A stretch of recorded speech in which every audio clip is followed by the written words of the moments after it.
कि जो ज्ञान होता है उसका संबंध बुद्धि से है या अनुभव से है। ये पश्चिम में खूब डिबेट चल रही थी उस समय। कुछ पक्के बुद्धिवादी थे जिनमें एक डिकार्ट आप जानते ही हैं, I think therefore I am वाला आदमी, एक स्पिनोजा जिसका जिक्र कल आया था, एक लाइबनिज, ये तीन लोग उस समय काफी एक्टिव थे। और दूसरी तरफ अनुभववाद के रास्ते पर चलने वाले कुछ लोग थे जिनमें एक जॉन लॉक जो उदारवाद का जनक है, अनुभववाद का जनक है, एक बर्कले था, एक ह्यूम था। ये तीन विचारक दोनों रास्तों पे चल रहे थे और काफी घनी डिबेट चल रही थी कि सच्चा ज्ञान बुद्धि से मिलेगा या अनुभव से मिलेगा। जब कांट आया तो कांट बड़ा कंफ्यूज था, कभी इधर भागता था, कभी इधर भागता था। अंत में उसको समझ में आ गया कि इनमें से किसी एक रास्ते पर चलना बेवकूफी है, और तब उसने एक रास्ता निकाला जिसको बोलते हैं क्रिटिसिज्म या समीक्षावाद। और उसने कहा कि सच्चा ज्ञान तब मिलता है जब अनुभव और बुद्धि एक खास तरीके से जुड़ते हैं, और उसने इसकी पूरी व्याख्या की, विस्तार में व्याख्या की। कांट की सबसे बड़ी महानता इस पुस्तक को लेके है जिसका नाम था क्रिटिक ऑफ प्योर रीजन, जिसमें उसने ज्ञान मीमांसीय प्रश्नों पर विचार किया था। उस पुस्तक के अंत में जो निष्कर्ष निकले वो निष्कर्ष बहुत रोचक है। निष्कर्ष पहला ये निकला कि ईश्वर है या नहीं। उसने कहा कि हम ईश्वर के बारे में कुछ नहीं कह सकते क्योंकि ईश्वर हमारे ज्ञान से परे है, अज्ञेय है, वो अज्ञेयवादी है, एग्नोस्टिक है। इसका मतलब ना तो मैं जान सकता हूं कि ईश्वर है, ना मैं जान सकता हूं कि ईश्वर नहीं है। उसका ये निष्कर्ष है। फिर किसी ने पूछा भाई आत्मा बताओ, तो जितने लोगों ने आत्मा को माना था उसने सबका कचूमर निकाल दिया, और जितने लोगों ने आत्मा को खारिज किया था, जैसे ह्यूम ने, मानने वालों में डिकार्ट था, उसने ह्यूम को भी खारिज कर दिया।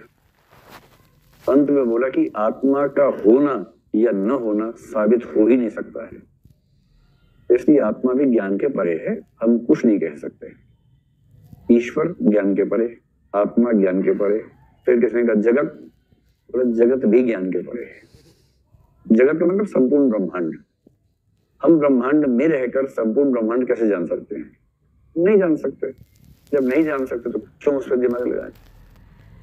फिर किसी ने डरते हुए कहा कि कांट जी ये बताओ कि ये जो मेरे हाथ में है, ये छुप गया, बोले ये जो मेरे हाथ में है इसको जान सकते हैं? कांट ने कहा नहीं, ये भी अज्ञेय है, इसको भी नहीं जान सकते। और ऐसे तर्क दिए, उसके बाद से सब चुप रहते, बोले हाँ नहीं जान सकते, नहीं जान सकते, नहीं जान सकते ऐसे, क्योंकि उसके तर्क ऐसे अकाटे हैं कि उसके सामने कोई खड़ा भी होने लगता तो गिर जाता नीचे, क्योंकि कांट है, सबका माई बाप है, मजाक छोड़ना है कांट। तो कांट की ज्ञान मीमांसा वाली पुस्तक के 4 निष्कर्ष मोटे मोटे ध्यान रखने के लिए केवल बताइए। ईश्वर है या नहीं जान सकते हैं? नहीं। आत्मा नहीं है, नहीं बोल रहा हूं, नहीं जान सकते हैं। जगत नहीं जान सकते हैं, और जो वस्तुएं दिख रही हैं वो नहीं जान सकते हैं।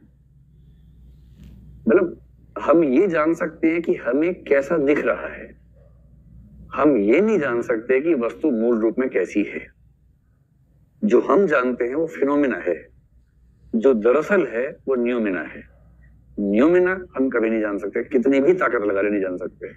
जो हम जानते हैं फिनोमिना है, और उसके फिनोमिना होने में हमारी अपनी भूमिका ठीक ठाक है। उसने बहुत मजाक में कहा कि मान लीजिए, कल्पना कर दी, आप कल्पना करके देखिए, हम सबकी आंखों पर एक चश्मा लगा दें लाल रंग का, ठीक है? सोच के देखिए कि आप सब क्लास में हैं और अनिवार्य व्यवस्था कर दी कि सबको चश्मा लगाना लाल रंग का, और वो चश्मा ऐसे नहीं लगाना, वो ऐसा उसमें पेस्ट लगा हुआ है, कुछ गम लगी हुई है कि जैसे लगा चिपक गया। अब वो 48 घंटे बाद ही छूटेगा, और यदि आपने कोशिश की त्वचा बाहर निकल जाएगी, चश्मा नहीं निकलेगा, त्वचा लेके ही निकलेगा। तो फिर आप निकालेंगे, उसको रख ही लेंगे।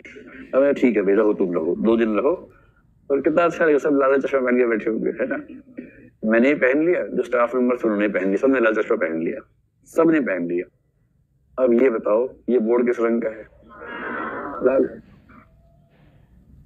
हम सब मजबूर हैं इस बोर्ड को वैसा देखने के लिए जैसा देखने की क्षमता हमारी इंद्रियों में है।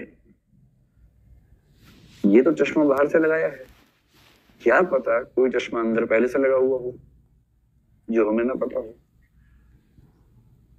वरना ऐसा क्यों होता कि जो चीजें रंग बिरंगी हमें दिखती हैं, एनिमल्स को ब्लैक एंड व्हाइट दिखती हैं? या तो एनिमल्स रंगों को नहीं देख पाते, या हमारी आंखें और बुद्धि रंगों को क्रिएट कर लेती है? इनमें से सच क्या है कोई माई का लाल जान नहीं सकता, जान ही नहीं सकता कि सच क्या है। इसलिए वस्तु अपने आप में कैसी है हम नहीं जान सकते, वस्तु मनुष्यों को कैसी दिखती है सिर्फ ही जान सकते हैं। इसलिए वस्तु कैसी है? अज्ञात।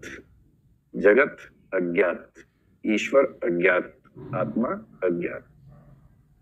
कांट है, कांट मजाक नहीं है। ऐसा दार्शनिक है कि कहीं गुजरे ना, जहां से गुजरे उसकी धूल माथे पे रख लीजिएगा, धुआं निकलेगा माथे से उसके बाद।